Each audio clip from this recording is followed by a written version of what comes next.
Morning everyone, তোমরা সবাই কেমন আছো? আমি ভালো আছি। কালকে উপোস করেছি তো, আর বেশি অ্যাক্টিভ হতে পারিনি।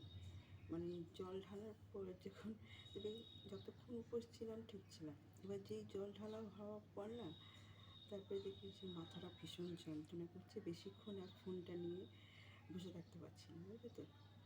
মানে এতটাই মাথাটা যন্ত্রণা করছে, যার জন্য সেরকমভাবে পোস্ট করতে পারিনি।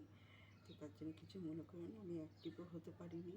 তারপরে রাত্রে যে আমি যারা কমেন্ট করে আমি তাদেরকে রিপ্লাই দিই, সেটাও আমি দিতে পারিনি। আমি না ওই যন্ত্রণা হচ্ছে বলে চোখটা বন্ধ করে শুয়েছি, ঘুমিয়ে পড়েছি।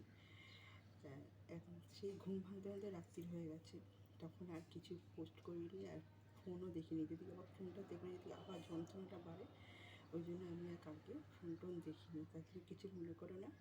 আর তোমাদের কমেন্টে আমি রিপ্লাই দিতে পারিনি, আমি দেবো রিপ্লাইটা। তবে সকালে কিছু কাজ ছিল, কেন কালকে উপোস করেছি। সেই অনেক কাজ, সব কিছু কাজ তো আমি সংসারে সব কাজ কালকে করে উঠতে পারিনি। তাই আজকে সেগুলো করছি সকাল থেকে। তাই সেই জন্য আমি তোমাদের কমেন্টে রিপ্লাই দেবো। তার জন্য কিছু মনে করো না। অনেকের একটু রাগ হয় যে কমেন্ট করছি রিপ্লাই দিচ্ছে না, সেটা না। আসলে কী বলতো, যখন আমি সময় পাই না, আমি পরপর কমেন্ট যে হয় সে আমি সঙ্গে সঙ্গে রিপ্লাইটা দিই, চেষ্টা করি দেওয়ার, বুঝেছো।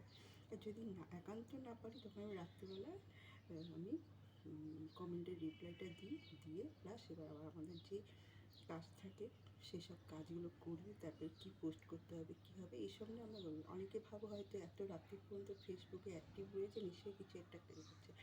সেটা না, তোমরা খারাপ কিছু মনে করো না। আমরা যারা সোশ্যাল মিডিয়ায় কাজ করি, তারা আবার অনেক কিছু আমাদের কাজ করতে হয়, বুঝেছো।